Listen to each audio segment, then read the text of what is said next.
Welcome. Welcome to Deep and Fat and Frieden. How are you doing? Shut up, Paul. You fucking sicken me. Fucking Paul episode, huh? We're going to have a shootout in the middle of town at high noon or something, man? Well, you're the one that got me watching that stupid Deadwood shit. So. I'm dead sick of your bullshit, boy. I'm dead sick of your wood. Yeah, dude, Deadwood is great, isn't it? You said wood. Yeah, I did. Yeah, I did. Yeah, dead. Wood. Yeah, I did. Deadwood, Deadwood. good. Deadwood, good. Dead by Deadwood. done. Dead by done. Dead by done, TJ. Whoa. That's a different thing. I don't give a shit, dude. That's not the same. Scotty don't Make fucking America fucking great again, dude. So should we just do another banter-sode since that was so well received? Yeah. All And banter so Our counter-trolling attempt got counter-trolled by people actually liking it. Stupid fucks. Damn. Let's do it again, I guess. Hoist by our own petard, man. Banter-sode 2, Electric Boogaloo. Here Let's we go. go to the J.C. Penney website. Okay. All right, cool. Let's check out JCPenney's. Let's What do they got going on right now Let's at see what's JCPenney? going on at the J.C. Penney. Oh, I definitely need a $5 shirt, dude. Oh, damn. Look, You can bras and get stuff. swimwear. You can Well, get Let's see what they got for the St. douche. John's Bay secretly slender Scroll down, dude. capris. Let's see how we can look like a douche, dude. Okay. Oh, yeah, that polo for you, dude. That actually is pretty nice, dude. Look at that polo. Yeah, polo. Only $9.99. That's some That's pretty good. deals. Oh, wow. Oh, look they at got some these. $7.99 ones I want to see too. TJ in that B-striped one there. This'n? Yeah. Yeah, dude. Yeah, I think What that's... size? Like the size, TJ. They don't got my size, dude. Fuck, dude. I would have bought it if they had it, dude. Damn. They don't never got my size. TJ 'cause I'm too fat and Dude, tall. that's one of my favorite TJ pictures is him as the bee, dude. Yeah. Dun, dun, dun, dun, dun, dun, dun. Yeah, dude, I think we need to find TJ a B shirt. Dude, what the fuck, TJ? I bet A you can find beige suit. a fucking bee suit for Sorry. TJ. That's not yet. That's not yet. That's not yet. It's not time for the funny hats TJ, yet. would you do the rest of the show, like every show in a B suit, if we could find a good one for you? I would do a show in a B suit. Not, but you won't commit to the But- like your whole persona being in a B suit. No, I won't commit to that. I think you should consider it, TJ. Well, you know what? If the bee episode is super popular, maybe I will. We should Yeah. do an episode on bees, and I will Bee dress as a costume. bee for the bee episode. You could be like the dude from, you remember the Simpsons guy, the Mexican the TV Mexican show. TV bee. Ay Dios mío, no soy la palabra. Oh my God. Yeah. I was gonna. Yes. I was gonna be inspired more by. Yes, dude, I want to see TJ in that, dude, with the little daisy and everything, Yep, yeah, the go little ahead. antennas. Yeah, dude. I'll do it. I'll do it. Oh my god, dude. But see, I don't want it just for one show, TJ. Well, I'm sorry, Paul. I That's- want you that's to- what you get. Your character needs to evolve, Yeah, TJ. the amazing Bumblebee. Think about it, TJ. All right, but you have to dress like a ballerina from now on. Then. Okay, I don't All give a right. shit. Let's do it. I'd make a fucking sexy-looking And you have to make ballerina. constant bee puns, TJ. Yeah, I was gonna go way more based on my like the Jerry Seinfeld B movie B than the Simpsons B guy. I don't mean to buzz in here. Yeah. Scotty tries to pass you the J. No thanks, I'm already buzzed. To be or not to be. You have to use that voice, too.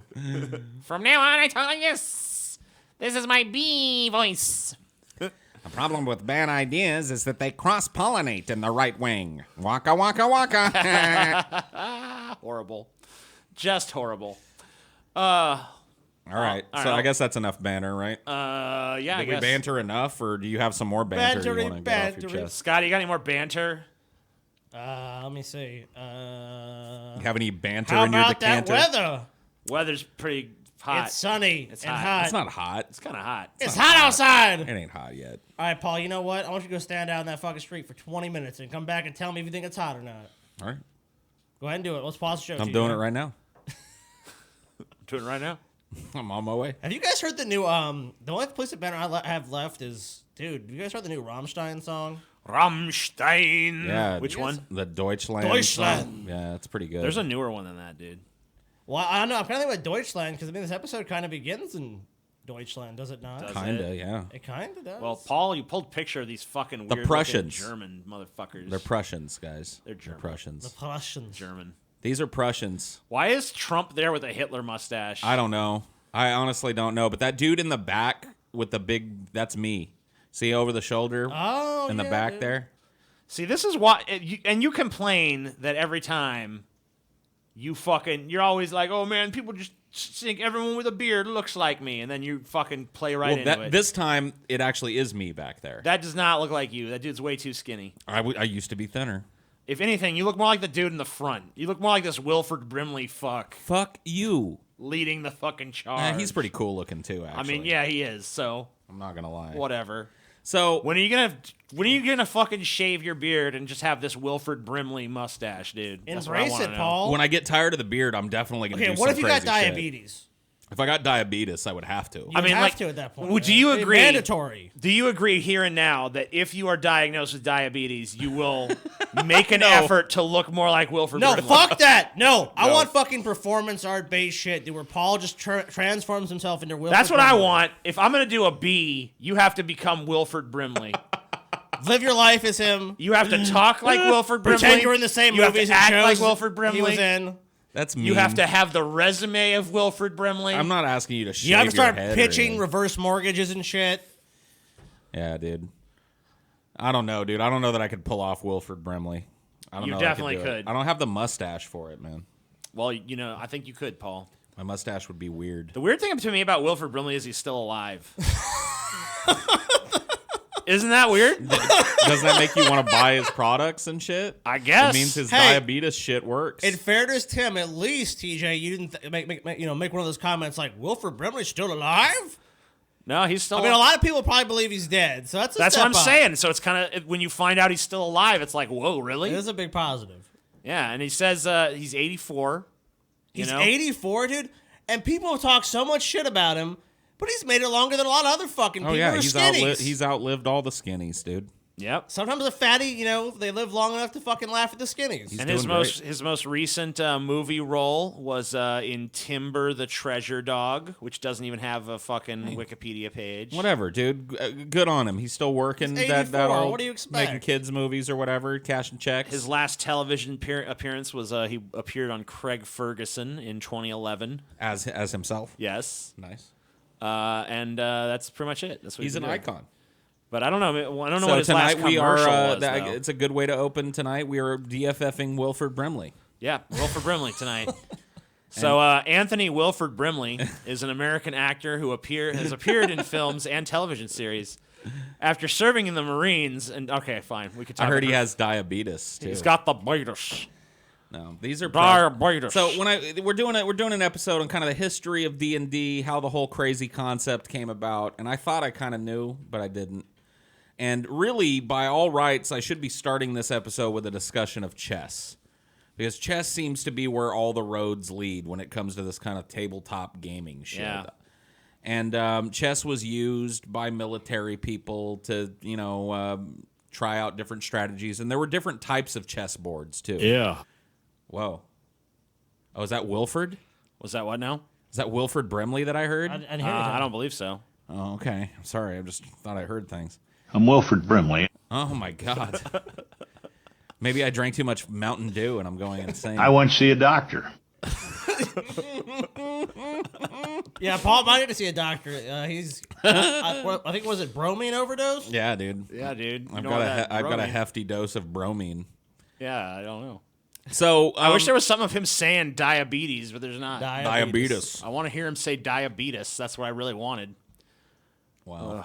Sorry. No, it's okay, TJ. It's okay. Fresh. You go ahead, Paul. You tell him about whatever you're talking about. Fuck you.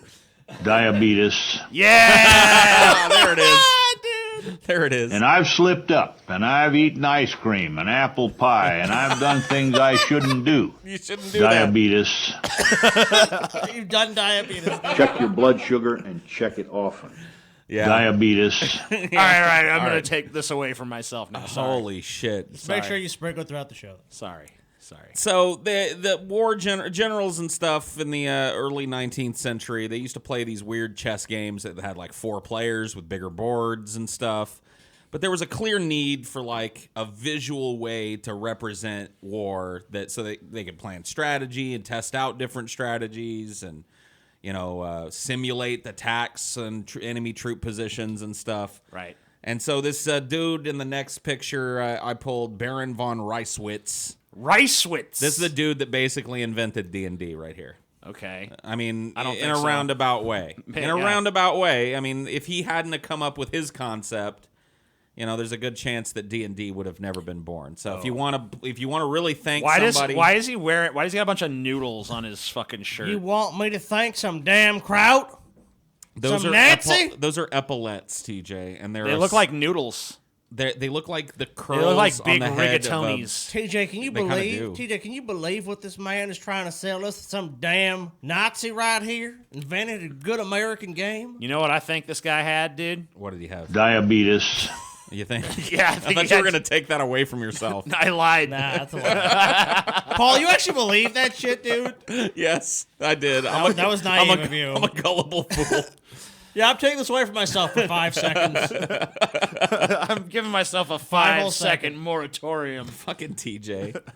So he invented a game called the Kriegspiel, Kriegspiel! which I think actually translates in German directly to war game. How is that not a Rammstein song already? It should be. Das sind das Kriegspiel! Hans Groch!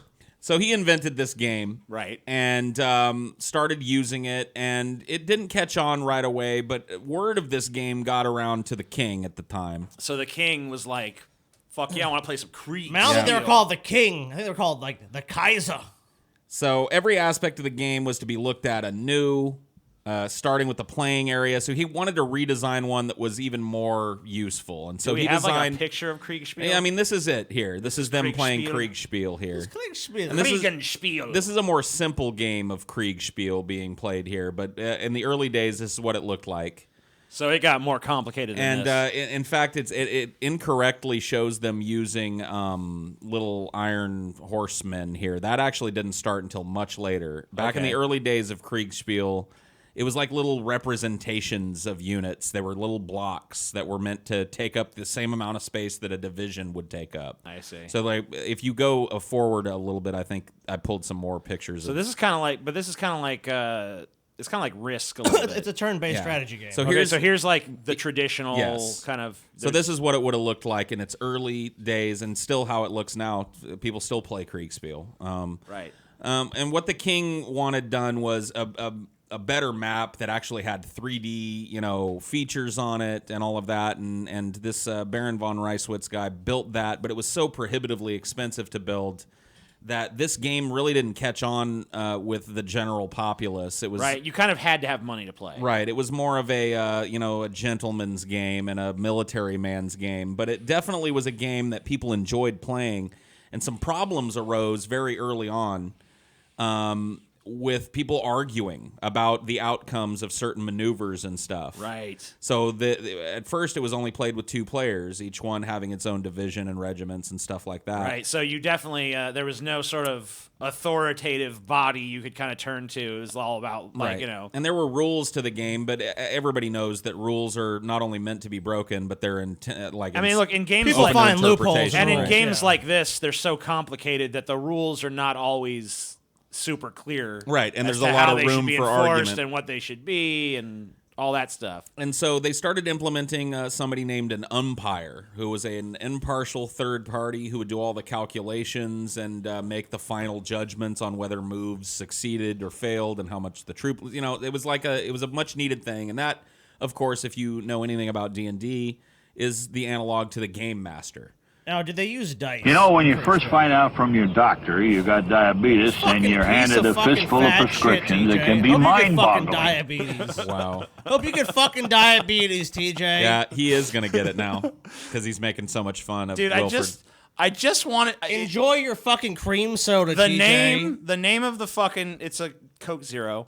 The name Oh, so you already finished the cream soda. Yeah, the name of the clips just said mind-boggling, so I thought he was just going to say that. I didn't think there was going to be a whole long thing. There's but there's a whole sentence. I didn't apparently. vet this soundboard before. But do you I know did if they actually how they did damage? Did they roll dice? Kind of. There were similar? dice. There were dice rolls and stuff, but a lot of it was done with measurements and okay.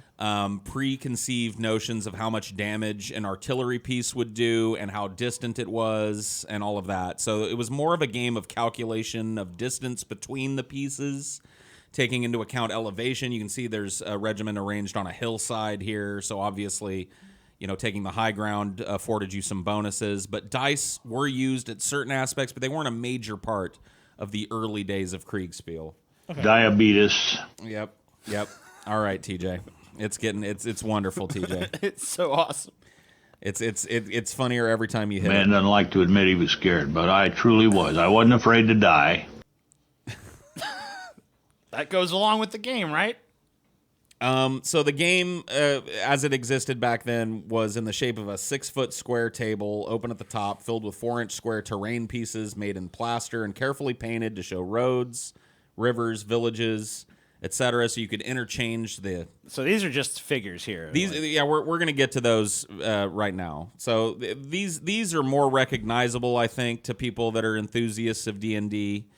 And these types of 10 figures and stuff weren't really born with Kriegspiel. Kriegspiel still to this day will use the regiments because it's all laid out for that. Right. And Kriegspiel, was that set like in what was modern times for that time? Like yes, there was no historical battling going on in Kriegspiel. It was all about modern military regiments. Right. So it's like you're kind of putting yourself in like the position of like the general or whatever, or the overseer of these troops movements. Exactly. And it actually took into account too, like how long it would take you as the general, wherever your general piece was, how long it would take that information to reach the troops. Right. So I mean, it was a pretty And so people, do you know? It's like a very it's just a very primitive, as we would say, like military strategy game, which is like it's more like I said about moving the distance, positioning your troops for battle. But odds are people are not really getting into like roles for this. No. No one is like. I am General. I'm Napoleon Bonaparte. This is the Battle of Waterloo. Can I win? Not yet, but it didn't take long for that to happen. So after Kriegspiel, wargaming developed in a fairly predictable way. So it started to become more accessible. They made kind of portable Kriegspiel boards, and more people started playing it and coming up with their own war games and their own implementations of the rules. And a lot of these included, well, as you see here, this is the author H.G. Wells, and he's down in the bottom left measuring out a move in a very, very intensely, like you can tell it's an expensive game to play. Oh, yeah. This is like taking up a room. Right. An entire room dedicated to a system that he made, which is widely considered to be the first popular war game for people outside of Kriegspiel. It's called Little Wars, and it was based around these very intricately designed and painted and very fragile tin and lead figurines. I just love the childishness of this, too. Oh, yeah. I mean, it's very akin to, like, building a model train set or something. So this guy's basically, I mean, like, like H.G. Wells was just a dork. Yes. Yeah, he's like a socially maladapted geek with some money who's just like, I'm going to play a little war game. And he wasn't alone either. I mean, he invented a game. There were a surprising amount of literary figures who played these types of war games when they started to up in popularity. H.G. Wells, the Bronte sisters, so the Little Women, they would make up their own war games and play with tin soldiers and stuff. Fletcher Pratt, the fantasyist, Hans Christian Andersen, Robert Louis So definitely kind of caught in the literary community as like something like, this is what we do as our pastime. This is our like fun and stuff. Right, and a lot of them saw the potential for story. Like the reason why they were drawn to it, from what I could find, was they saw the potentials for stories on the battlefield, and it gave them this kind of overview that they didn't have on storytelling. Right, so a lot of they them could found almost use it as a writing tool. Right, they found it a very useful tool to kind of come up with, so that you can see the seeds of role play are starting to come out of this. Also, Little Wars wasn't necessarily just focused on the current military technology. It was, you could play Napoleon, you could, so there were some other more popular wars that were represented in it. Right, so you could play it in a different way. It didn't have to just be like, this is you versus me in a modern setting and blah, blah, blah, blah. There was like way more room to like play with the concept and like where you're setting it and all this stuff. And Robert Louis Stevenson had his own little system called Stevenson's Game, and he was way more into the like historical recreations of battles. Right. So you could see like the seeds for like using this outside of a military context are already being planted pretty heavily. So it kind of started out really being like more appealing to like obviously military-minded people and right. strategic and people. Still is. Right, but obviously it also attracted creative people and obviously some people have I that. kind of like that juxtaposition there. It's like you have like the military, the conservative mind, then you have like the fucking literary, more out there kind of, like more like the artist mind. Right. Now, H.G. Wells himself, this isn't true of all the literary minds that I mentioned, but he himself was a pacifist. So him playing this game and, in fact, inventing a game based around war and the kind of semi-accurate recreation of war is kind of an interesting thing. Right. He published rules for the game Little Wars in 1913. It was clear that two camps had developed. Little Wars was and is a combat game played with miniature figures. Wells spent the majority of his book detailing rules for combat, movement, and capture. After observing that all of the military officers who had played the game found its simple rules too confusing to grasp, Wells remarked in his concluding paragraph in the Little Wars document, I kind of thought this was funny, "The Great War," he's talking about World War I, "is at present, I'm convinced, not only the most expensive game in the universe, but it is a game out of all proportion. Not only are the masses of men and material and suffering and inconvenience too monstrously big for reason, but the available heads we have for it are too small. I think is the most pacific realization conceivable, and Little War brings you to it as nothing else but the Great War could do." So kind of taking a dig at the fact that, like, hey, I've talked to generals and they have a trouble figuring this out, but other people don't. So maybe your brain is just as good as them. Your brain is just as good as the generals' brains, and Right. come play some Little Wars. And I love how he brought his anti-war messaging to his war-based game as well.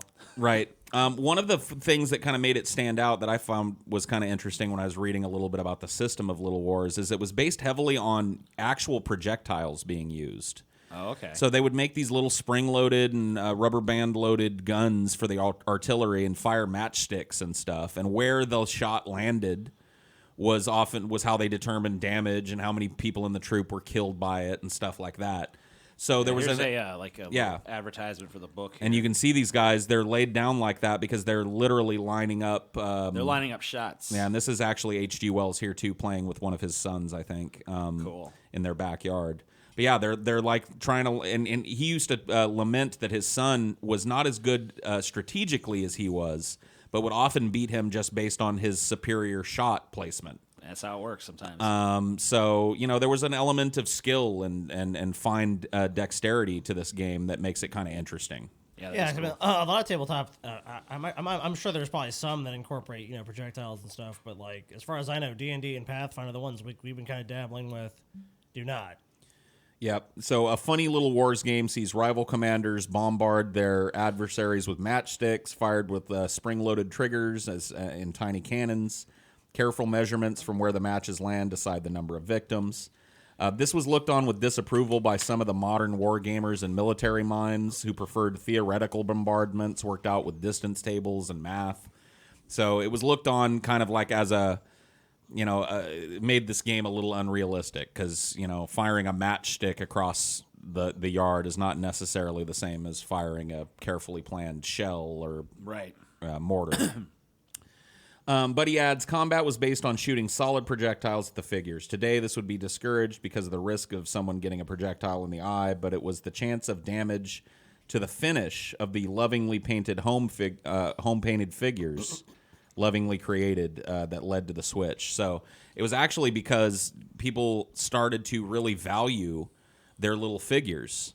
And these are actually some figures in H.G. Wells' collection that he would actually play with that his family still has. Yeah, you can see there's some more here. And, kind of like early action figures. Right, yeah, absolutely. And people started collecting these and taking care of these and hand painting them. And so having them knocked around by projectiles and stuff, it kind of fell out of favor for that reason more than anything else. Well, it makes sense. If you invest that much time into something, you're not going to want it to be destroyed every time you go and play. And this is actually some modern folks playing Little Wars, so it is still a pretty active community of people. There are clubs and local and national kind of organizations you can join. Do they still use the projectiles, or do they? Some of them do, some of them don't. Some of them have moved to the more modern way of calculating the damage of them, and some of them still do little spring-loaded projectile bombard. It just depends on the club. But it's still, there's still a lot of people actively playing this game, a lot of interest in it. And really, one of the focuses has become around people's extensive collections of beautifully painted little figurines. And that really is kind of where wargaming stayed for a very long time. There were some other little variations of Little Wars that we could cover here, and some other little variations of war games. Some naval war games were born during this time as well. And obviously Risk is a very simplified version of something like this. Of course. Risk came along during the intervening years, but wargaming was kind of an underground thing, a very niche market, a very collector's market. Right. For a very long time. And it wasn't until the 1950s that things started to take off. This is Jack Scooby. Or Scrooby, sorry. Jack Scooby. Scrooby-Dooby-Doo. Jack Scrooby. And he actually lived in the area that I grew up in. He was his first shop was in Visalia, which is near where I live or grew up in. And he started making these mass-produced tin figures for wargamers that caught on really well. He started using different things other than the kind of tin and lead.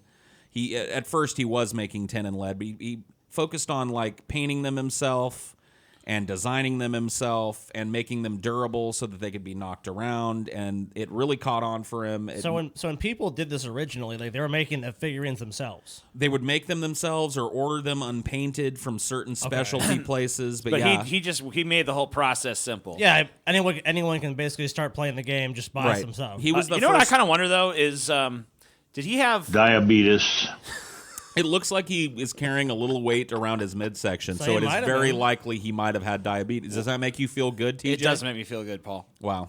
It So, does. so I think that really established this was popular enough where someone saw an opportunity to actually launch a business based on it. Yeah, he was kind of one of the first guys to see the need for like a shop where people could come and buy this stuff, and he provided that. So, and he wanted to make inexpensive figures because at the time, getting these things, you had to have a designer make them for you and blah, blah, blah. It was a very expensive process, and these figures were very highly prized. Right. You needed an artisan of some kind. He saw the need to make a mass-produced, cheaper version of these that people could get and play these games. And that's really what he did.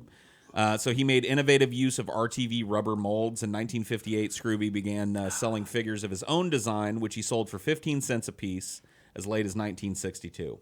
In 1963, he began using the 50/50 tin lead alloy that would remain the industry standard into the 90s. Wow. So he kind of invented the standard for minifigs in the pre-plastics era.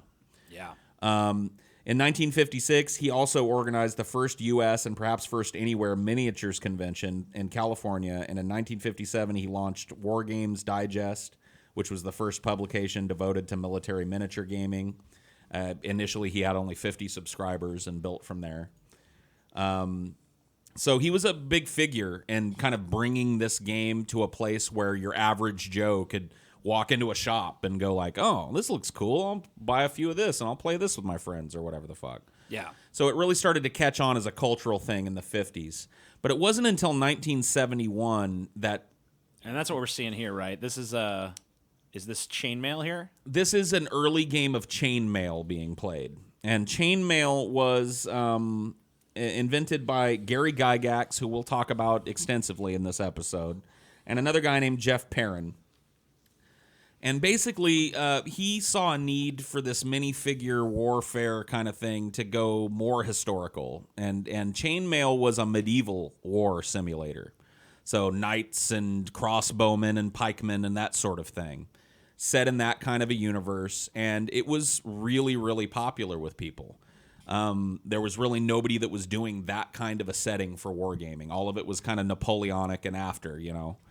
And so he really kind of took it and made it a knights and swords and shields and all of that. And it really took off.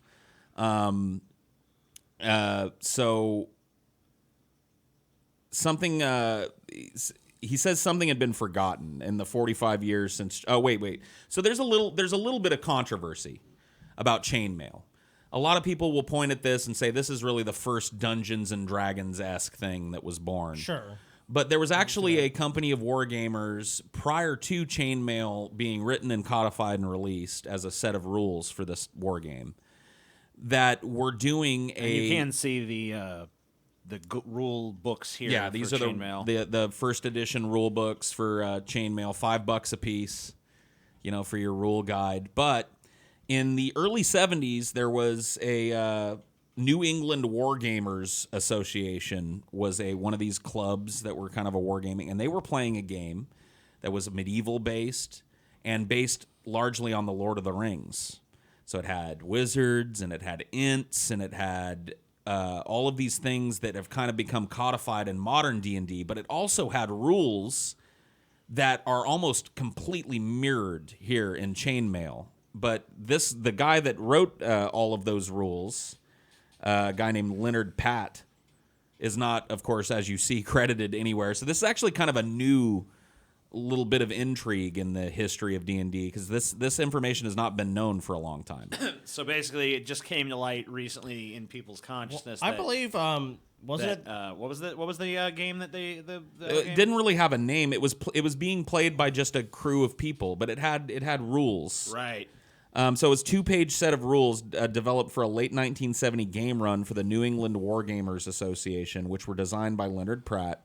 Pat's system shows us the first fantasy game with heroes, dragons, orcs, ints, and wizards who cast fireballs at enemies, though his contribution today goes entirely unacknowledged.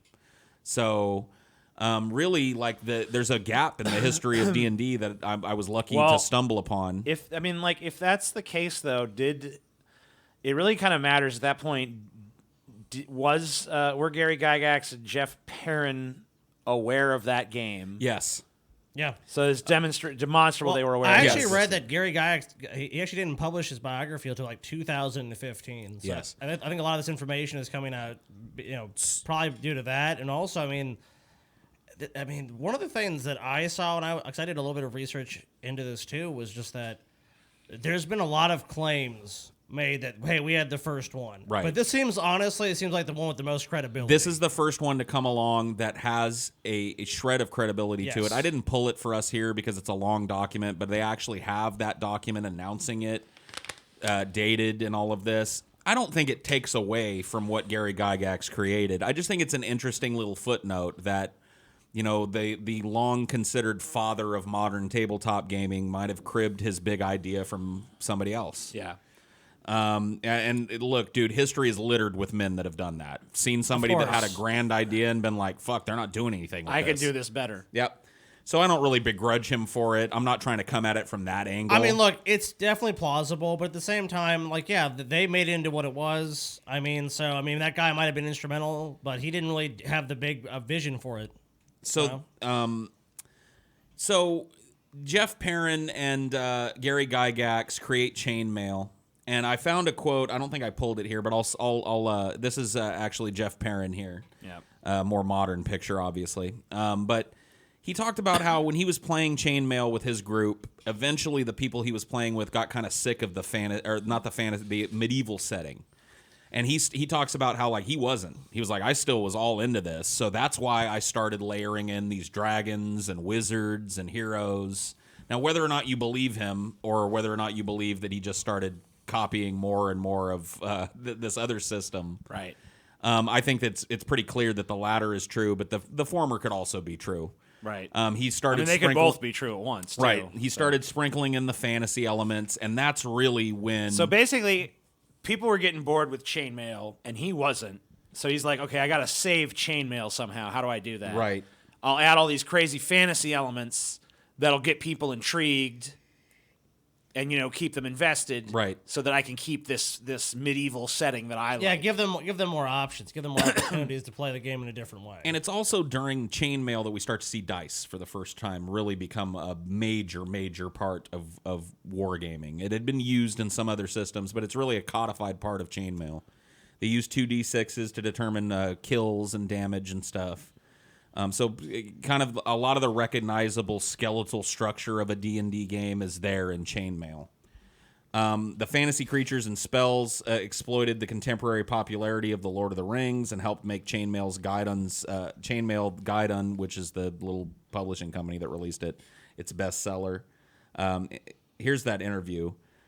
So I did pull it. I'll just read a little bit of it. As members began to get tired of medieval games, and I wasn't, I decided to add fantasy elements to the mix, such as dragons that had fire breath weapons, a hero that was worth 4 normal warriors, a wizard who could cast fireballs, which had the range and hit diameter of a large catapult, and lightning bolts, which had the range and hit area of a cannon, and so forth.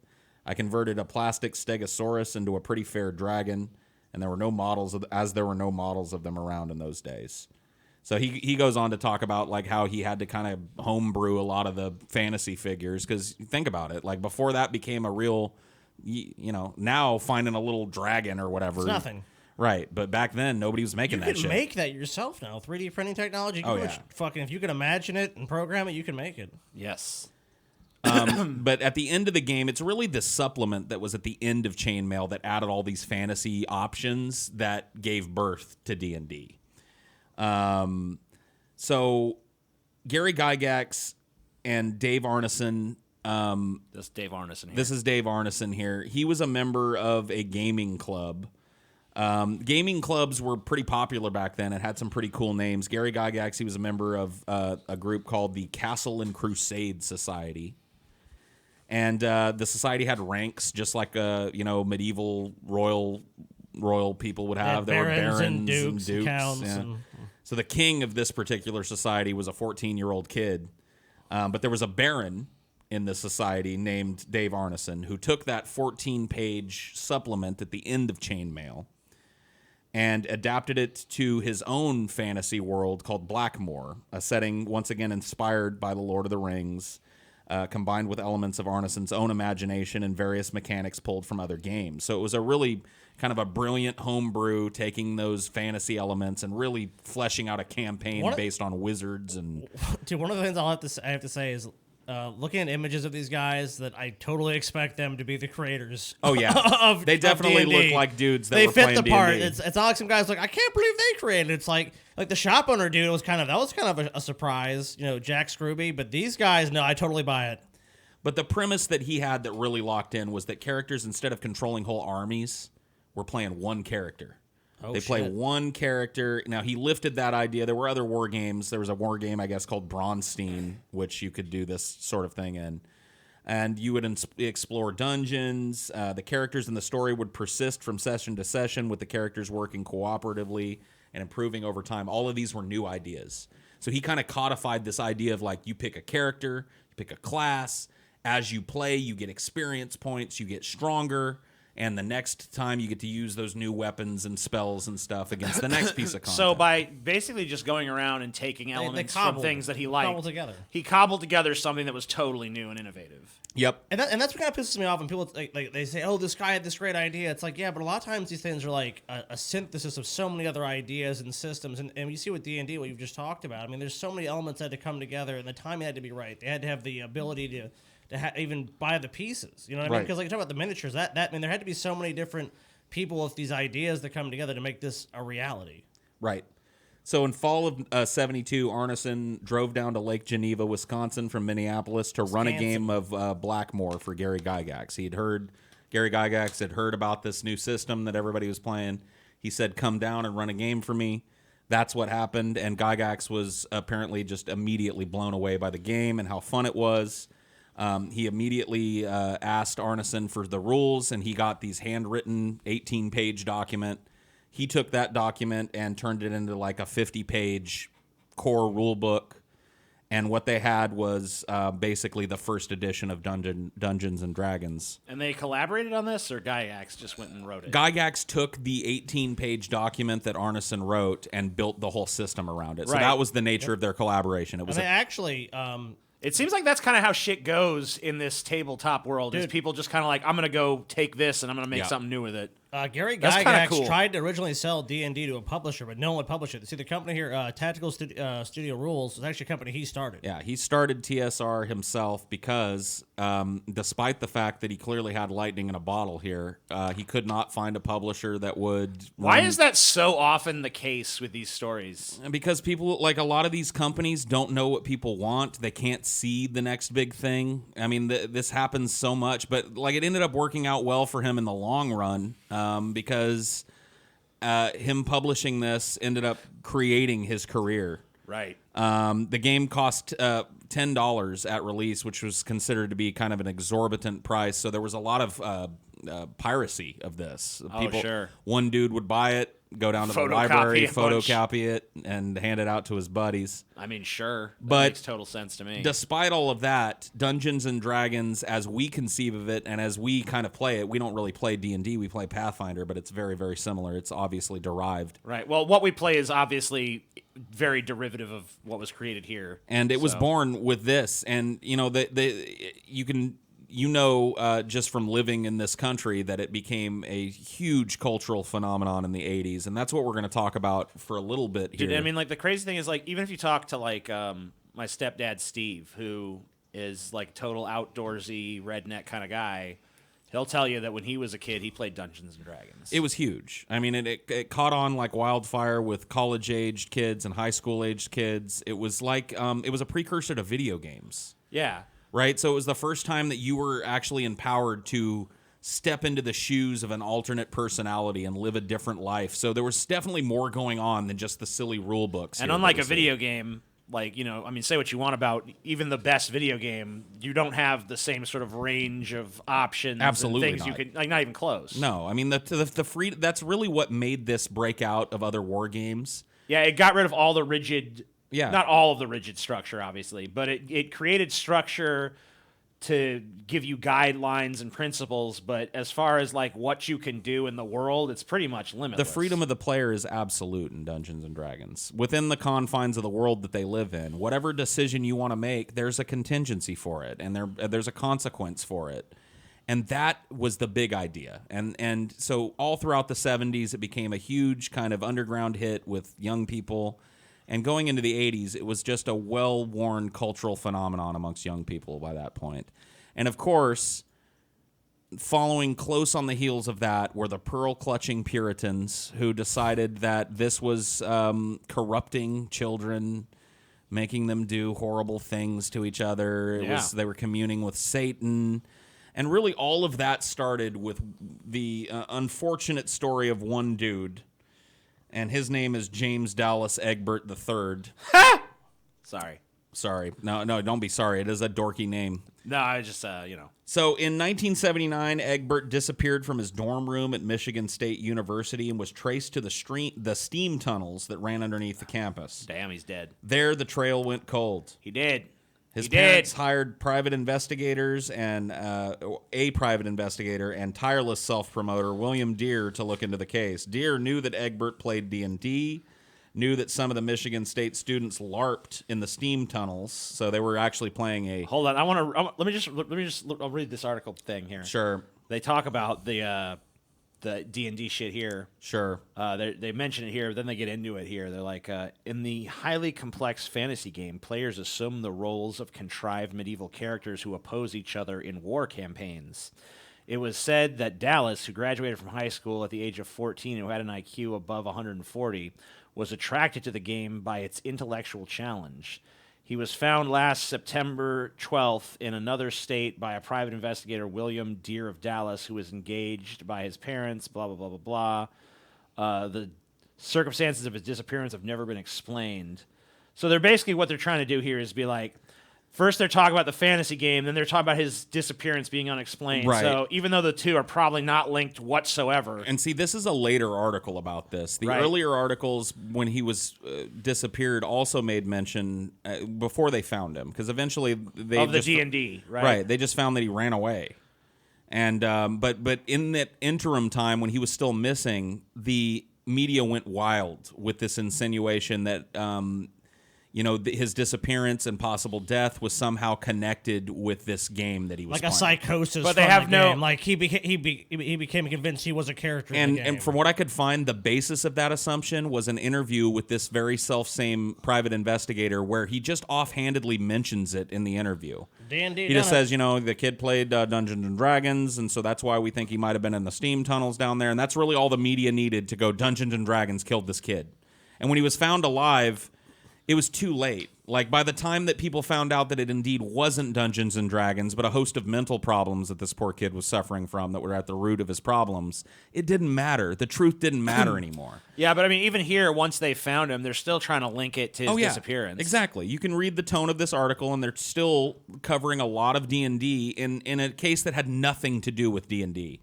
other than the fact that the guy that killed himself eventually was a D&D player. He enjoyed playing D&D. Yeah, like, and if they'd found out, like, oh, he's an avid chess player, they never would have in a million years been like, did chess kill this boy? Did chess make this boy disappear? Or whatever the fuck? Well, Dungeons and Dragons, automatically, if you know nothing about that, it's like, what the hell Sounds is that? spooky. That sounds like some disturbing thing some weirdos were playing. Who's playing it? These dorks in basements. But he was the first, and there were a spate of other media firestorms centered around kids who at one time had sat down and rolled the dice at D&D, and for some reason that's why they raped or murdered or hurt themselves. Of course. So it just ignited a long list of that.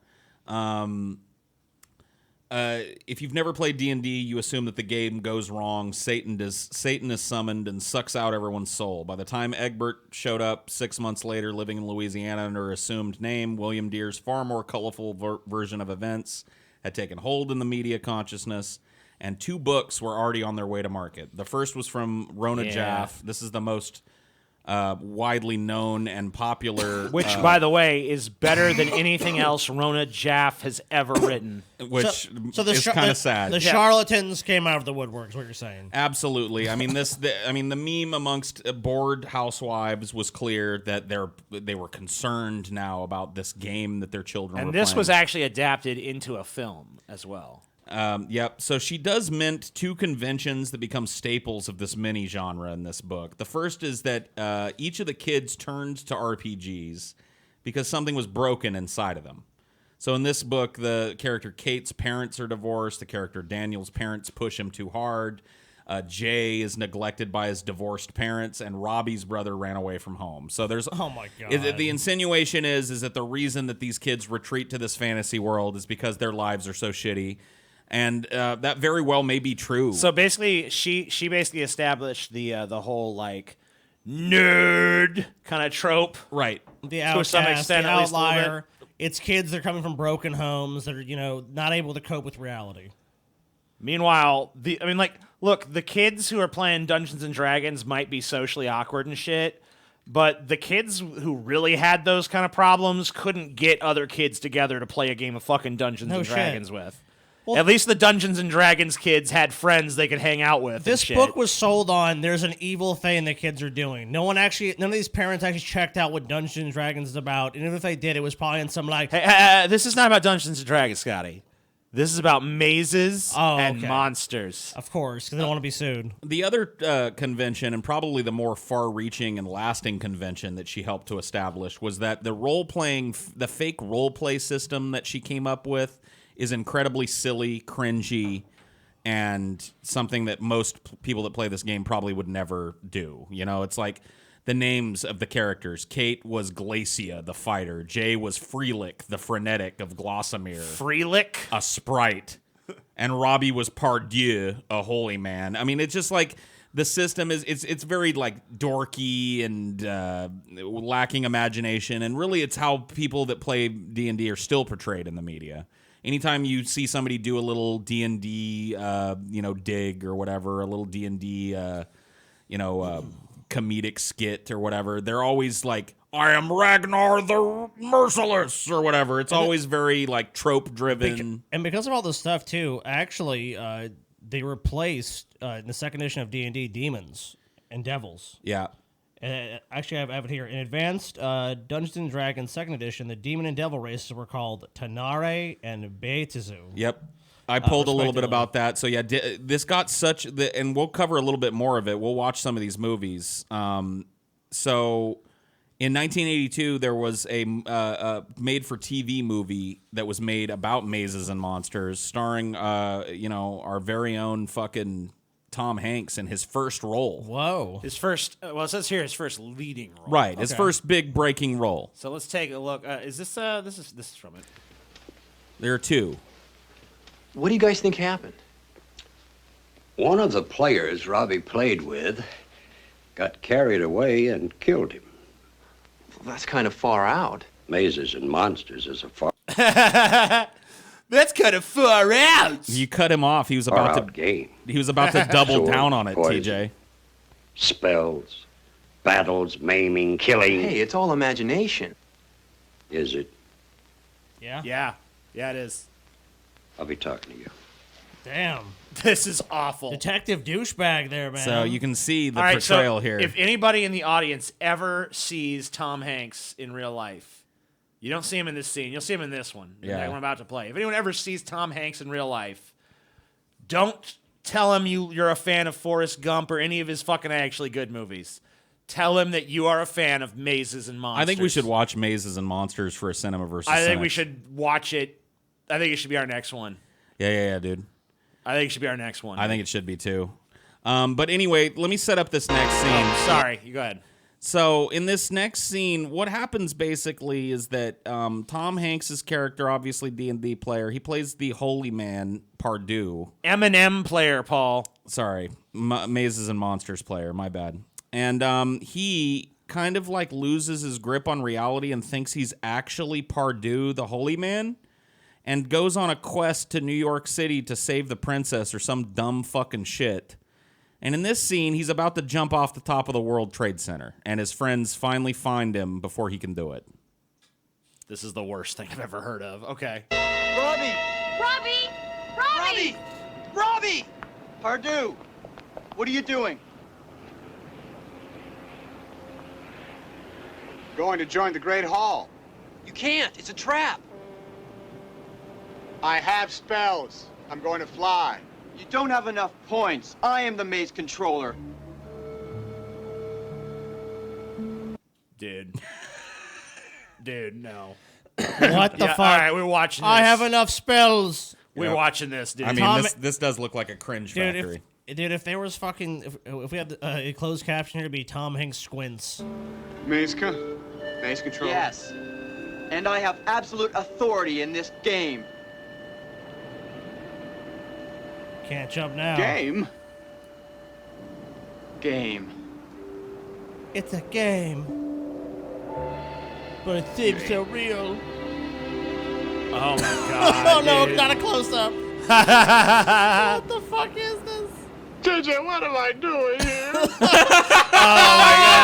play that No, again. dude. You know Play it what? again. You know what? That was not even a line. That was just Tom Hanks fucking asking.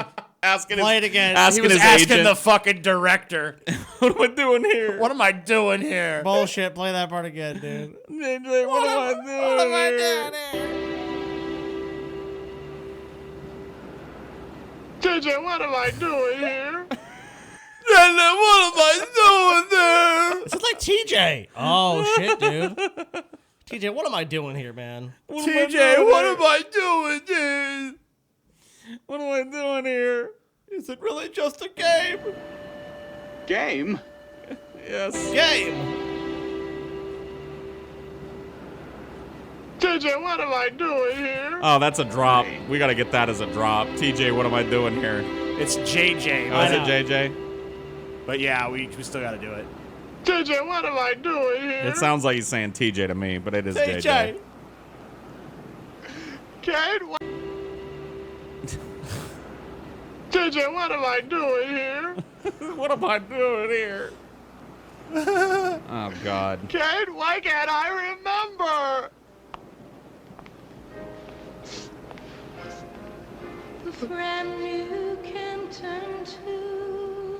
And they all lived happily ever after. It's just a game. It'd be great if a gust of wind came and they all just blew off the edge. Yeah, dude. Or a wizard came down and threw them off the edge with a spell. Yeah, that'd that'd be be even amazing. better. What if Pardue was right? A and fucking dragon just Yeah. flies down. They're like, what the fuck? He's like, I told you, jump, come on, we'll just fly. Anyway, so you can imagine that it wasn't just things like this that latched. It was the religious right, of course, latched onto this type of meme. Very hard. I pulled a couple of little examples. I pulled a Chick Tract for us this to is take so a look good. at. This is a pretty famous one. They actually made, I think, a movie that's kind of loosely based around this this chick track. They did, indeed. I think it's got the same name as this Chick Tract. Yeah, what is this one? Dark Dungeons. Yeah, Darkest Dungeon or Dark Dungeons or something. Dark Dungeons. Yeah. So I thought we could pull it up and take a look at it. You know, at the risk of ripping off our friends Hugo and Hugo. Huge Joe. He's huge. Look how fucking huge he It's is. Yo Joe. That's the best portmanteau of their names, Oh, though. Hugo, dude. It's Hugo.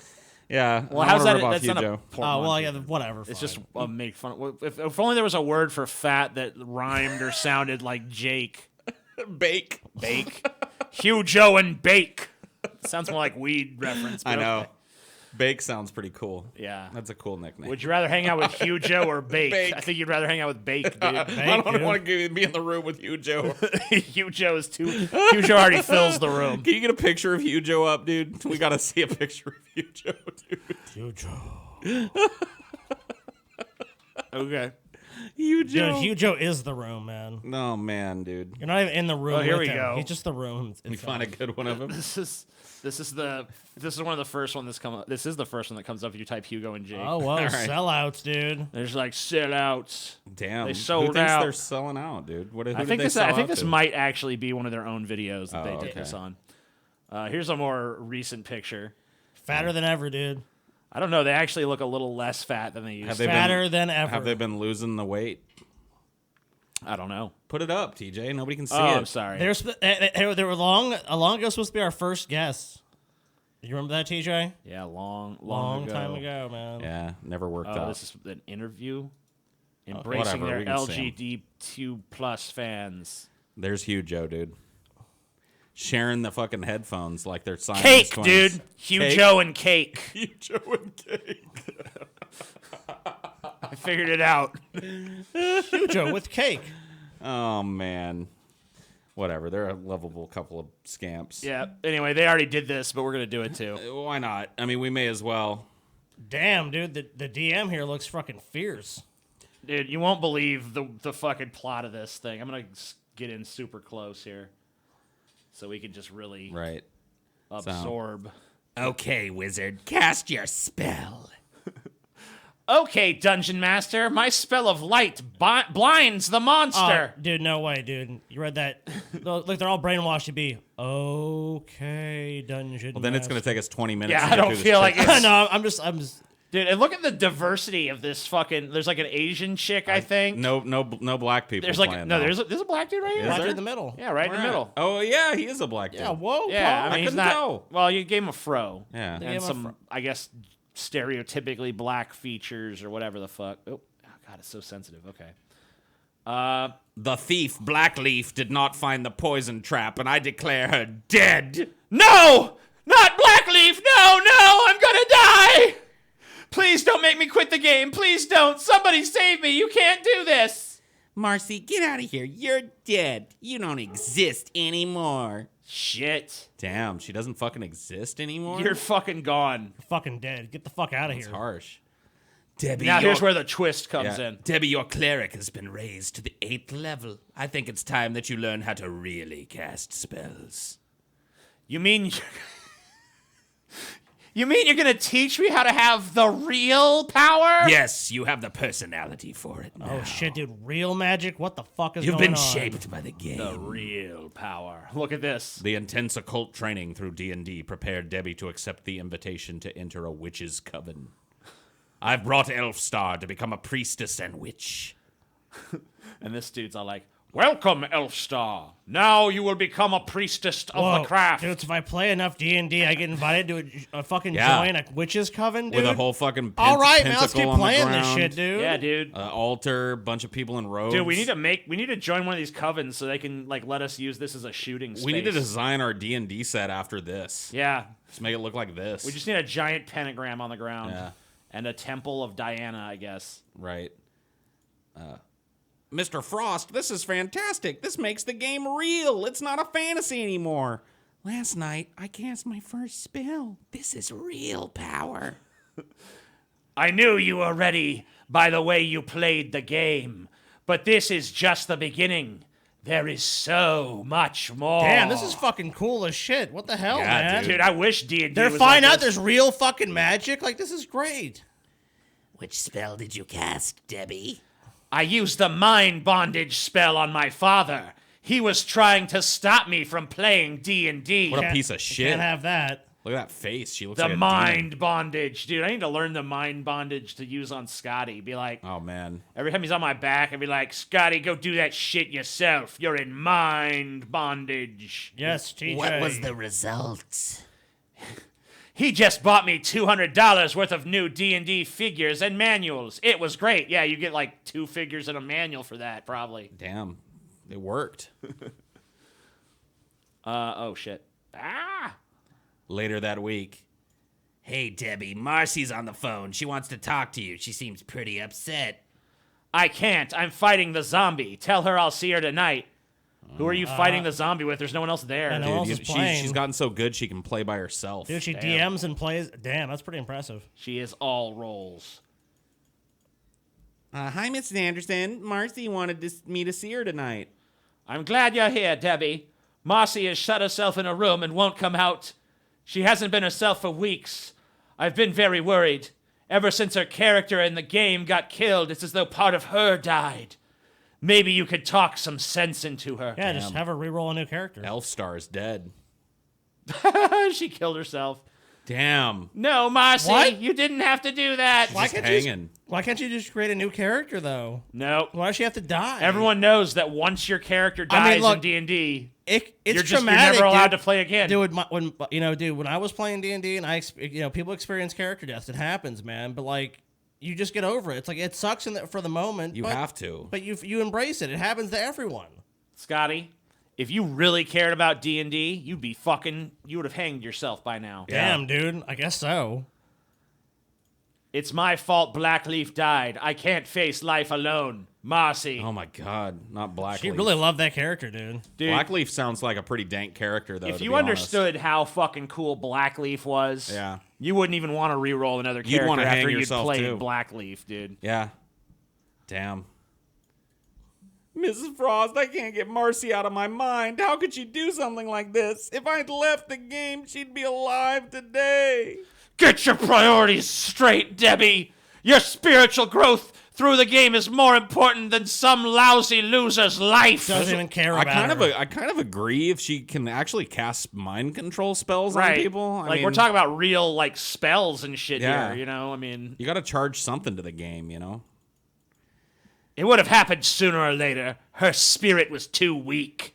That's true. I mean, someone who kills themselves because their character died in D&D is eventually going to kill themselves because there was not enough mustard on their sandwich or something. But the law of our faith is that we can do anything we want as long as we harm no one. Well, what about harming your dad by making him spend $200 he probably doesn't have?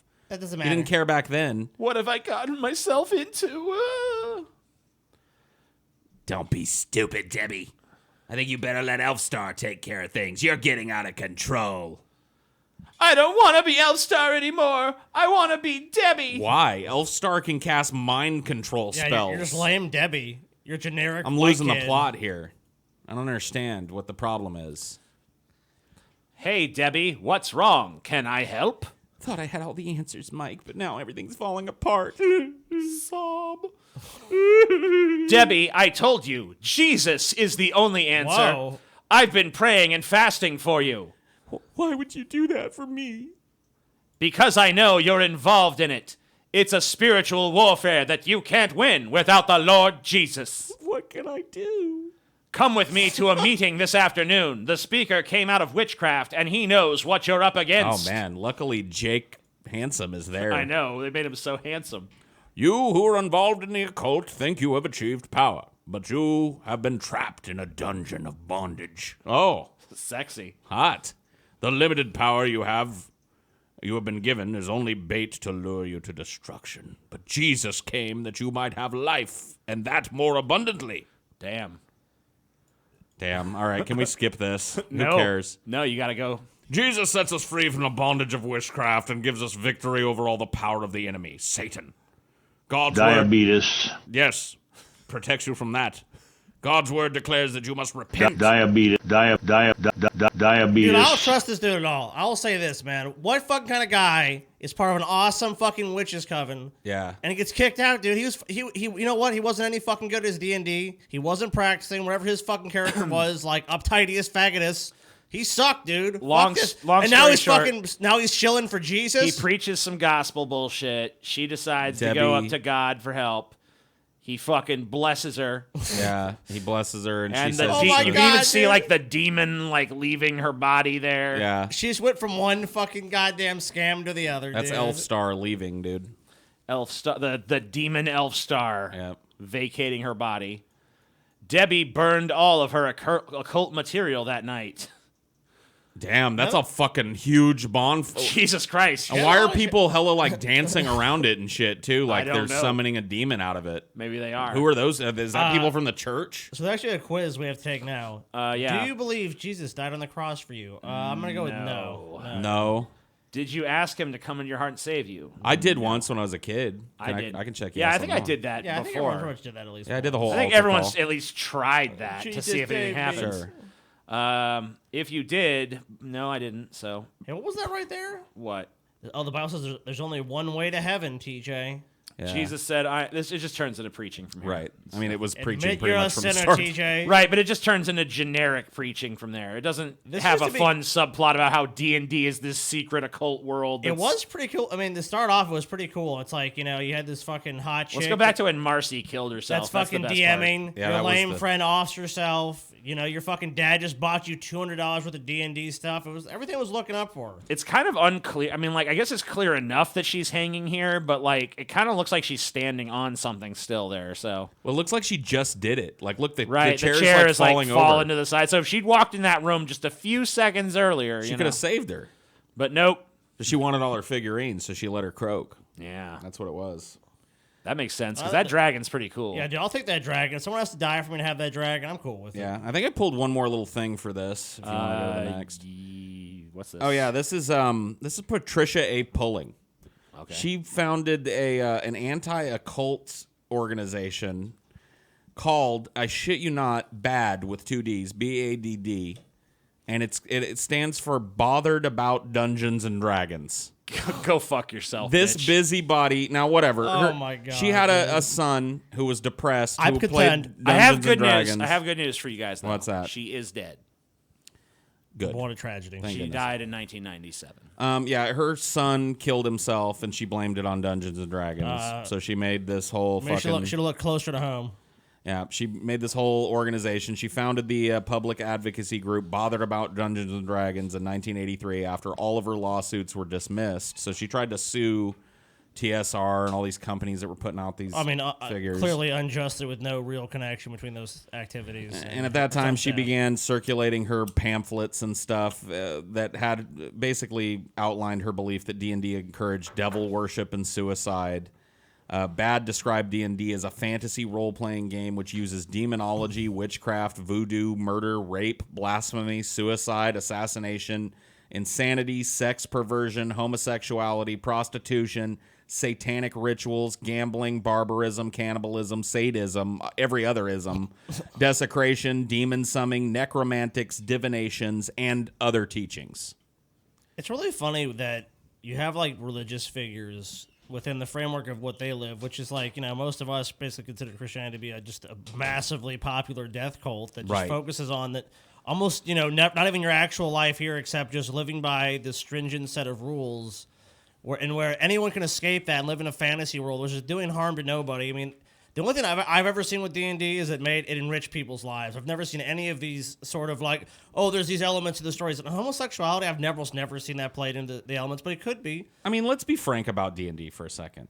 It draws an element of society that is kind of socially awkward. I mean, I'm not saying everybody that plays D&D is this But way. a lot of people that play it are. And those people tend to do crazy things. They hurt themselves. They hurt other people sometimes. And it has nothing to do. It's the same thing as like somebody playing Mortal Kombat and then going and killing their friend. Well, they all had American diets too. Let's say that they had the average American diet. Where's the correlation with that? I mean, a lot Right. of people do a lot of different activities, and you'd have to show an actual causal link or correlation between them playing D&D and those acts. And it's you know, like we talked about, you know, before the show, how now video games are the modern thing. Oh, or movies, and if you watch this, it's gonna change the patterns in your brain. You're gonna go crazy and think that violence is acceptable. And you know, I mean, you're it's an the orc same now. old song and dance you've seen a billion times. Yeah, these influence children's minds to develop, you know, the feelings that they're actually are these characters. Right. And Right. they can't And distinguish I between think we fantasy actually and have, reality. if you guys want to do it, I mean, you could show even a more recent one of Pat Robertson. Well, that's what I wanted to say is that this idea is still actually something that you'll hear in Christian circles. And we got our favorite old wise ape talking about D&D in a quick clip here. Yeah, here we go. So let me just go ahead and switch to that. The wise ape has some words to speak. TJ, I think Medical, this is... helping you to manage your diabetes and get the supplies and support you need so you can live a better life. It's Wilford. No, this is Pat Robertson talking about Dungeons and Dragons. Good morning. Oh, okay. I'm Wilford Brimley, and I'd like Wait a to minute. talk to you for a few minutes about diabetes. Diabetes, dude. Diabetes and how it's affected me in my life. Okay. Okay. I'll start when I was... Sorry. Wow, Okay. TJ. Sorry about that. This is a viewer who says, my husband's been playing an online game with other people, and the game includes elements of witchcraft. He doesn't think it's bad, but since he started playing the game, my daughters and I have witnessed really weird things happening in our home. Oh, boy. We've anointed the house. How do I pray for my husband, and how do I convince him that he's bringing Pause it. that? The weird thing that happened in your home is that you had somebody come in and anoint it, you weird bitch. Yeah, that's a... It was anointed. I don't know. We anointed the house to make sure. Yeah, And of course your husband gets angry when you bring it up. It's a retarded expenditure that you didn't have to This go is to. a bullshit question. It's from viewer. Yeah, it's from viewer. Yeah, viewer was really curious. This softball question for Pat. Oh, come on, man. This is just a total joke. Things into our home. He gets angry when I bring it up. Well, I think... Yeah, because he just wants to be left the fuck alone and play his game. Yeah. You need to get a senior person. Maybe you can find a minister or some trusted advisor to tell him this is a problem. There was a game called Dungeons and Dragons that people got into. They got into role playing. The next thing you know, they were in a fantasy world that really captured them. So it is demonic. Oh, that music is in the video. Okay. Demons are out to destroy you, and your husband needs to understand that. That was horrible. Wow. Demons are out to destroy you. Okay. Well, thanks, Pat. So Dungeons and Dragons has yet to have a very popular adaptation to either TV or movie. Now, there have been a number of movies, most of them like spoof movies made about Dungeons and Dragons. But when it comes to Dungeons and Dragons being presented with any kind of what? I just noticed that you pulled a clip for the Dungeons and Dragons cartoon, and you say that it ran from 1883 to 1885. Whoa, dude. Oops. So my head was probably still in Prussia. Yeah, I guess it was. Sorry, minor thing. But yeah, so there was a TV show, and actually, you have a story about this. Yeah, kind of like I was not allowed to watch this. I was actually a kid in the '80s when this TV show was released, and it looked pretty dope. Like the intro made it look fun. And my mom, even though I wasn't super religious and wasn't brought up super religious, had heard through the media that Dungeons and Dragons made kids kill each other and summon demons. She heard some kind of Pat Robertson-esque clip like we just saw. And she caught me watching this one day, and I was told emphatically that I had to change the channel and find another cartoon to watch on Saturdays. Dude, that sucks, man. Yeah, so I never got to watch any episodes of this, but I remember the intro really well. Yeah, this is a classic intro, and actually. It doesn't even have a song. I've never even... Yeah, it just tells you the backstory. Yeah. I remember even seeing this intro, and I don't think I've ever seen the actual show. Yeah. So the intro is actually a little more famous, I think. I actually have a story about this, too. You have the one, Scotty? Yeah. So this is the most highly rated episode of the show's run. Is also what got the producers into trouble with broadcast standards and practices. It's called Dragons Graveyard, and the episode focused on the cast's decision to lead Venger into a trap and murder him. What? Okay. Oh. Yes. And this is a Saturday morning cartoon, keep that in mind. In order to do so, they had to travel to the Dragon's Graveyard, as their magic items were stronger there. They defeated Venger and almost killed him before deciding to spare him at the last second. The idea of a Saturday morning cartoon plotting to slay their enemy almost got the episode shelved. The producers basically fought for the show, though, and they did actually end up airing the episode. Yeah. Neat. That's funny. But it's pretty ballsy. It's like to say, hey, we're going to kill someone, not just like, we're going to beat him. Right. Like, he's going to be dead. Yeah, we're going to take care of this problem once and for Yeah. all. It's like, yeah. Venger's a piece of shit. You never saw an episode of He-Man where, No. you know. Or like the Thundercats where they're like, you know what, let's lure Mum-Ra into a lava trap and kill him. Yeah. Wow, TJ. Damn, TJ. What a fucking, wow. I'm just punishing him for sitting way off to the goddamn side. Whatever, dude. He's trying to get farther from me. Yeah, I know. I don't. Paul, you don't even stink, Paul. You go through like extraordinary effort not to stink. That's true. I do. That is true. Fucking Scotty. Fucking Scotty. Piece of goddamn trash is fucking what he move over is. here, TJ. You fucking whiner. All right, good. Thanks. So, outside of the cartoon, which I think we can say took a decidedly serious approach, there's a movie as well. Yeah. Yeah, that is okay. I've reviewed this movie. Yeah. And D&D. yeah. It's was released in 2000. Is my review of this still up on my channel? I don't even know. It might be. I know you still have it with the Distress Watcher collection. Yeah, if it's not, well, whatever. Here, just watch this stupid trailer. What were you thinking, New Line? In a faraway world. All people deserve to be free and equal. All right. You know the great thing about this scene, and I can't even claim to have made this observation because it was in the Nostalgia Critics review. This scene involves this girl here and Jeremy Irons. Yeah. And it's basically a battle between underacting and overacting. Sweet. Yeah, like she'll get on and be like, all people should be free. And then, you know, They are nothing! Jeremy Irons will be like, we need not bow before the peasants! Dude, you get to hear some of Jeremy Irons overacting in this. Darkness, you can control dragons. Oh, that's my favorite character, dude. Dude, old Blue Lips You can control is the greatest motherfucking character in this movie, for sure. You said you wouldn't kill them. I lied. Dude, everything he says in this movie, he says unbelievably fucking slowly. Like, even if it's important, he'll be like, there was a scene where he's like telling his men where to search. He's like, search the alleys, search the sewers, search everywhere, find them. As they escape now. right in front, as they literally escape in front of him. It's like, come on, dude, time is of the essence. You're even saying time is of the essence. Yeah. I'm at my command.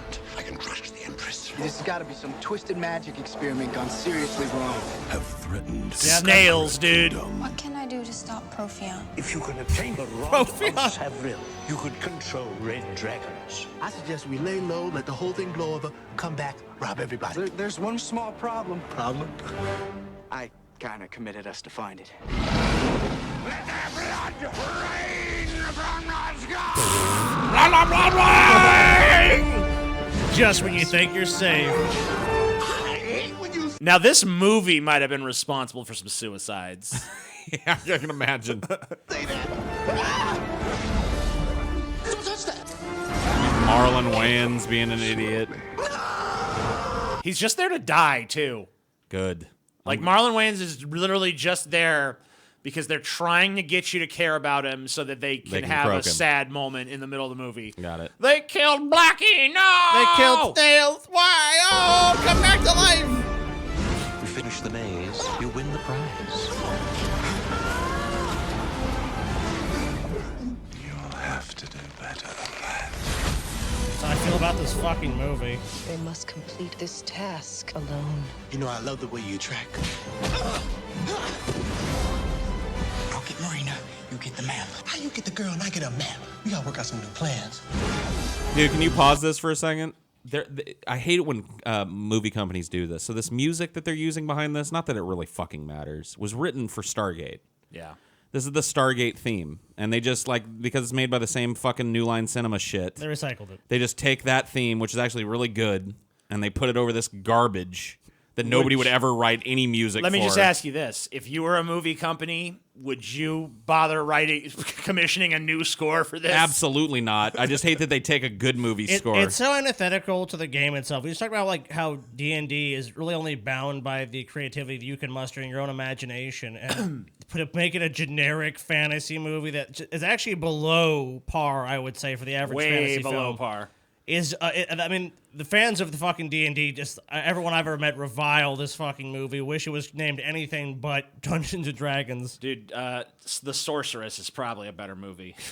It is. I mean, I'm with zero budget and being terrible and having terrible choreography and everything else. I also actually have a thing from the director of this film. Oh, yeah? Okay, so according to Courtney Solomon, the director of the film, the whole project was dominated by the owners of the game. The people at TSR held the project back due to numerous unreasonable demands, which forced the script to be rewritten several times. What was their unreasonable demand? Like, I'm not it's not allowed to suck. Because I'm seriously doubt that they were sitting there like, and Jeremy Irons has to be in it, overacting like a motherfucker, and Marlon Wayans has to be in it. This is from the director of the film.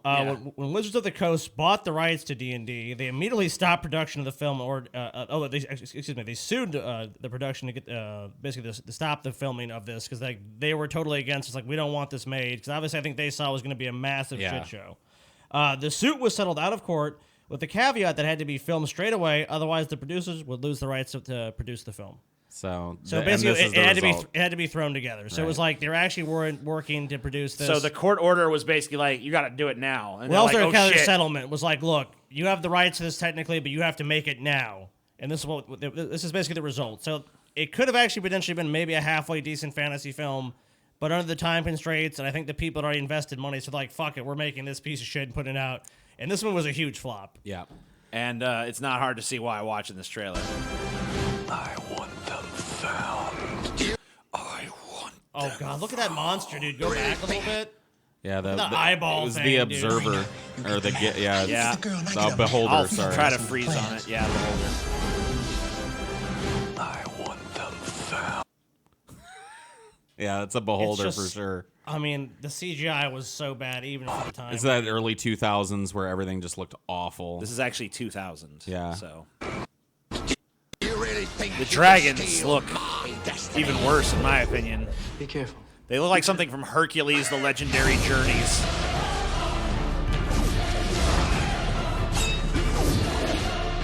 Well, they had this grand scale idea for the movie, but I mean, like, you know as well as I do that at this time, especially producing that many dragons and that much CGI, it's like even Game of Thrones, a modern show, was very sparing in its use of the CGI dragons. Yeah. This is like a huge battle with a bunch of dragons to culminate the basically the third act of this film. I mean, they didn't have the budget for it, clearly, so this is what you get, just really substandard dog shit. Substandard CGI and a really generic story. And the ending of this movie makes literally no sense. It's got to be one of the worst movie endings. I mean, like, it just makes no fucking sense at all. Do you know how this movie ends, Paul? I don't. So all the characters, except for the black one, because he dies. He died. No, him too. Oh, he comes back. Well, here's the thing: he doesn't come back, but they go to him. Oh, that's true. He sends them some kind of message from the afterlife. Then they all turn into little beams of energy and fly into the sunbeam. Don't they touch like a red stone or something? Some kind of bullshit. There's some kind of like MacGuffin bullshit that they touch, and they all turn into energy to go. It's implied to go visit snails in like heaven or something. Wow. Okay. Yep. Yeah. That's whatever. The end of the movie. No explanation. They just touch it and it's like, yep, it's over. Mm-hmm. Yeah, I've never been able to get through this whole movie. I've tried twice, I think, to sit down and watch it. I don't blame for the memes, and I've never gotten through it. I guess when we did the review, Paul must not have been there. I wasn't. Okay. I definitely wasn't. God, it just goes on. This trailer sums the movie up, so. Dungeons and Dragons. No, it's not. You want to play, do you? Yeah, I'd rather play than watch, apparently, so outside of that, when it comes to just like direct adaptations of D&D to film or screen or anything, there's really not much. Like I said, there's a bunch of like mockumentaries that we could have covered and some interesting documentaries about LARPers and D&D players that are worth a look. But like the direct adaptation has been pretty sad up until this point. There's a rumored movie in the works, another Dungeons and Dragons film starring if the rumors are to be believed, Ansel Elgort from Baby Driver, the lead in that. But I couldn't find any information beyond that about it, so I have nothing to cover there. So that is probably in the pipes. We'll probably be seeing that in the next couple of years. It's going to get shit out on us. But when it comes to D&D in the modern age, it's doing better than ever. Twitch has really kind of changed the game when it comes to D&D. And its biggest year ever was 2017. I couldn't find any data about 2018, but I assume because of the just constant saturation of these new podcasts. This game has been around for 50 fucking years, so that's pretty crazy to now hit its stride. So there's just, we don't really have to even read this article, because basically it just summarizes that there is a huge renewed interest in Dungeons and Dragons. People are playing it now. It does appear that there is a Dungeons and Dragons movie. Yeah. I mean, that's all I was able to find. There's not much information about it. We do know some of the writers that are working on it, so I think it's just in the screenwriting phase at this point. Sure. It says here that, let's see who this guy. This guy has written nothing. Well, he's written a few things, but nothing. Nothing good. It looks like the writer of Orphan and Aquaman and Red Riding Hood and The Conjuring 2. Pass. Not only that, not only is that guy writing on it, but he's writing on it under like a different name. Okay, so hold on. There's a couple of movies in there that are number one. Orphan is one of the most audacious movies that I've ever seen. Sure. The twist in that film is something that you have to see to believe. Right. It's not a good movie, but it's audacious. And The Conjuring 2 is okay as well. Sure. It's not terrible. I don't know. I like that with a giant grain of Paul. I like the original Conjuring all right, but I thought the sequel was pretty awful. But he's not the only writer, so I don't know. And he's an early. Dude, there is a movie. It's slated if there's like for 3 writers for this movie. It's going to be total. November of 2021 is when the movie is supposedly I'm waiting coming with out. bated breath. So we don't really know much about it at this point. I don't think a director's been assigned. No plot details have been released. Wonderful. It's just something that's slated to happen. It has no vision. In other words. Well, not yet. But when it comes to actually sitting down and playing the game and watching other people play the game, which is kind of a new frontier of D&D, D&D was never something that was broadcast to people. It was all about you getting together with your buddies. And now, we're even engaged in that kind of thing. So it's a big kind of growing market of interest, not only in playing these games, which of course puts money right in the pocket of Wizards of the Coast, but watching them, which is kind of renewed interest and helped to spread it. So, some of the most popular D&D playthroughs have millions of listeners. Oh yeah. Or watchers or viewers. It's insane, and I think it's really like well suited to that kind of content. So I guess we'll see. But D&D still going strong 50 years later. Not bad. That's our kind of cursory look at the history of D&D. That's what I got. That's what I pulled. You got any more? Anything, TJ? You got any more hilarious Wilford Brimley to play for us, TJ? Yeah, there's been a lot I've been looking at, and I wasn't sure what they said, so I didn't. There's one that says California, and I'm wondering if he just says California, or if it's like a whole California. It's just California. That's just him saying California. There we go. California. He says, "Get happy." Forget your troubles. Come on, get happy. Get happy. Yeah, so Paul could listen to that advice. Yeah, that's actually Don't decent. worry, Paul. Be from happy, Wilford. man. This one just says irritated golf. I get a little irritated when somebody calls me away from my golf. Okay. Here he is saying my last name. Kirk. Hey. So there you go. Whoa. TJ. Pay attention to The things. more attention you pay to these things and the more diligent you are, the faster you'll get better and the better you'll feel. Okay. And then there's a bunch of ums. So there you go. Wow. And that's it. And I guess I want to play the diabetes one more time. Diabetes. I mean, thank you to the future ghost diabetes. of Wilford Brimley for looking over this episode. Yeah. It was nice of him to He was show. kind of the patron saint. Yeah, he's not dead quite yet, but I think he's old enough to where he's probably got a ghost Dude, already. the patron saint of D&D. Yeah, and I still look forward to the day when you get diabetes, Paul, and have to start impersonating. You're going to probably get diabetes now because you've been so mean about it. Well, this you whole know episode. what? When that does happen, I'm going to become When your Wilford fucking Brimley, pancreas turns on you, you'll know who to thank. You know what? I think you're both going to get diabetes, dude. I ain't getting no beaters. Maybe Scotty. Maybe ironically, you'll be the one. Yeah, to it get could happen. diabetes. Maybe you'll be the one that gets You the never beatus, know, man. Scotty. I might Scotty, outlive you all got of you. the beatus. You never You know. got the beatus, Scotty. Too much Mountain Dew and bromine for you. Too much Yeah. do. You Stop doing the overdid the do, bitch. All right, well, thank you gotta for do being the do. patrons and stuff. Yeah, thank you guys for watching. Don't get the beatus.